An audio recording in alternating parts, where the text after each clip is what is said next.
प्यारे दोस्तों, आपका अपने चैनल एडवांस केमिस्ट्री वर्ल्ड में स्वागत है। जी हाँ, आज हम आपको एक ऐसे प्लेटफॉर्म के बारे में बताने जा रहे हैं जो सिर्फ एक नौकरी नहीं बल्कि देश सेवा, राष्ट्र सेवा का जुनून है, जज्बा है। जिसके अंदर जुनून और जज्बा होता है वही इस सेवा को प्राप्त करता है। इसको प्राप्त करने के लिए आपके अंदर सबसे बड़ी बात है कि आपके अंदर जज्बा होना चाहिए। जी हाँ, सेना में, भारतीय सेना में किस प्रकार करियर बनाएं, आइए देखिए। सेना में करियर दो प्रकार से होता है, एक सोल्जर रिक्रूटमेंट और दूसरा होता है officer entry scheme. Soldier recruitment में बाद में वीडियो बना लेंगे। ऑफिसर एंट्री स्कीम में दो तरह के हैं, एक शॉर्ट सर्विस कमीशन जिसको एसएससी बोलते हैं, दूसरा होता है परमानेंट कमीशन जिसको पीसी बोलते हैं। इसमें जो होता है वर्किंग पीरियड 10 से 14 वर्ष का होता है। बाद में ये पीसी में कन्वर्ट हो सकते हैं या रिटायरमेंट दे सकते हैं। परमानेंट कमीशन में एनडीए, टीईएस, सीडीएस, टीजीसी और एईसी मैन, ये 5 पोस्ट होती हैं, 5 क्षेत्र होते हैं जहां परमानेंट कमीशन से अपना कैरियर बना सकते हैं। एनडीए के बारे में आज हम बताने जा रहे हैं आपको कि एनडीए क्या है और कैसे आप इसको क्रैक कर सकते हैं, फर्स्ट टाइम कैसे क्रैक कर सकते हैं। तो एनडीए का मतलब है national defence academy. National defence academy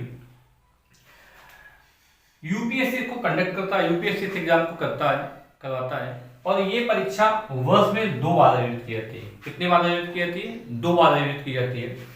ये ट्राई सर्विस एकेडमी है, मतलब इसको क्वालिफाई करने के बाद आप एयरफोर्स, नेवी और इंडियन आर्मी में आपको सिलेक्शन मिलता है। ये जो एनडीए है, एकेडमी है, ये ट्रेनिंग में जूनियर ऑफिसर्स को शारीरिक और मानसिक रूप से मजबूत बनाती है। जो भला नहीं है भावों से बहती, जिसमें रसधार नहीं वो हृदय नहीं वो पत्थर है, जिसमें स्वदेश का प्यार नहीं। तो यदि आपके अंदर स्वदेश के प्रति बहुत प्रेम है, बहुत स्नेह है, तो आप भारत माता की सेवा के लिए एनडीए क्वालिफाई करने का जुनून रख सकते हैं, जज्बा रख सकते हैं। आगे आपको बताएंगे कि क्वालिफिकेशन क्या होनी चाहिए, मैरिटल स्टेटस क्या होना चाहिए, इसके लिए सिलेबस क्या है, नेगेटिव मार्किंग कितना है, इसका पेमेंट स्किल कितना होता है और इसको कैसे पहली बार में क्रैक करें। क्वालिफिकेशन क्या है सर?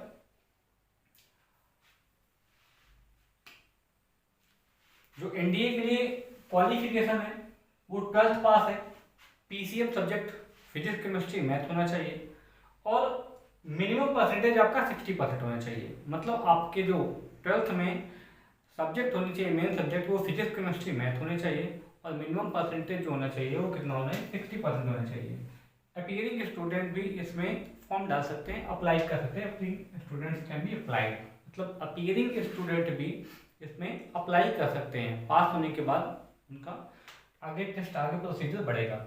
मैरिटल स्टेटस मतलब वैवाहिक स्थिति क्या होनी चाहिए? तो जो कैंडिडेट हो वो अनमैरिड होना चाहिए। कैंडिडेट कैसा होना चाहिए? अनमैरिड होना चाहिए, अविवाहित होना चाहिए। एज लिमिट 16.5 से 19.5 वर्ष होती है इसकी। 16.5 से कम नहीं होनी चाहिए और 19.5 से अधिक नहीं होनी चाहिए। फिजिकल टेस्ट, इसमें फिजिकल और मेंटल टेस्ट लिया जाता है, मानसिक और शारीरिक दक्षता परीक्षण किया जाता है इसमें। एग्जाम पैटर्न में क्या होता है? बहुत इंपॉर्टेंट चीज है कि exam pattern total marks 900 marks का होता है, 900 मार्क्स का टेस्ट होता है। 2 पेपर होते हैं, एक होता है मैथ का और दूसरा होता है जनरल एबिलिटी का। मैथ का पेपर जो होता है वो 300 अंकों का होता है, 120 क्वेश्चन होते हैं और ये 2.5 घंटे का होता है। जनरल एबिलिटी का 600 नंबर का होता है, 150 क्वेश्चन होते हैं और ये भी 2.5 घंटे का होता है। 2 सेशन होते हैं, यूपीएससी कंडक्ट करता है इसको। इसमें नेगेटिव मार्किंग भी होती है और कितने की होती है? 1/3 की। तो बहुत ध्यान से पेपर करने की आवश्यकता होती है, वो तैयारी करने की आवश्यकता होती है। सिलेबस में क्या होता है? 12th लेवल का 12th बेस जो है वो आपको पढ़ना होता है। 12th लेवल की जो मैथ होती है, तो मैथमेटिक्स का 300 मार्क्स का होता है। Algebra, trigonometry, analytical geometry of 2 and 3 dimensions, differential calculus, integral calculus, vector algebra और स्टैटिक्स, ये सब्जेक्ट्स आते हैं, ये टॉपिक्स आते हैं मैथ में। जनरल एबिलिटी जो है वो दो पार्ट होते हैं, ए और बी पार्ट होता है। ए पार्ट में इंग्लिश होती है, ग्रामर, कंप्रहेंशन, ये 200 नंबर का होता है। कितने नंबर का होता है? 200 मार्क्स का होता है इंग्लिश का। और दूसरा पार्ट जो होता है उसमें क्या होता है? फिजिक्स आता है, केमिस्ट्री आता है, हिस्ट्री आता है, ज्योग्राफी आता है और करंट अफेयर आता है। और ये कितने नंबर का होता है? 400 नंबर का होता है। आगे आपको बताएंगे कि इसकी वेतनमान क्या होता है और इनकी सैलरी या वेतनमान क्या होता है। तो जो लेफ्टिनेंट होता है, रैंक जो होती है, लेफ्टिनेंट रैंक होता है वो 56,100 से 1,70,500 पर मंथ। ये पर मंथ की सैलरी है। कैप्टन 61,300 से 1,93,900, मेजर 69,400 से 2,07,200, लेफ्टिनेंट कर्नल 1,21,200 से 2,12,400, कर्नल 1,30,600 से 2,15,900, ब्रिगेडियर 1,39,600 से 2,70,600, मेजर जनरल 1,44,200 से 2,18,200। ये इनका वेतनमान होता है, पर मंथ का वेतनमान होता है। तैयारी कैसे करें, बहुत इंपॉर्टेंट क्वेश्चन है। तैयारी कैसे करें? तो तैयारी प्लान स्टडी करें, प्लान बनाकर स्टडी करें कि प्लान जो भी है, जो भी सिलेबस है, आप सिलेबस को अच्छी तरह तैयार करें, प्रीवियस पेपर सॉल्व करें, ऑफलाइन या ऑनलाइन कोचिंग की मदद लें। ठीक है, कोई भी एग्जाम बहुत कठिन नहीं होता है, बस उसकी तैयारी आप समय से करिए, तैयारी समय से करिए और अच्छी तरह ध्यान लगा पढ़िए। आप अगर कक्षा जो 11-12 हैं उनको बहुत ध्यान से पढ़िए तो आपका जो एनडीए है वो आसानी से कवर हो सकता है। ऑल द बेस्ट, जय हिंद।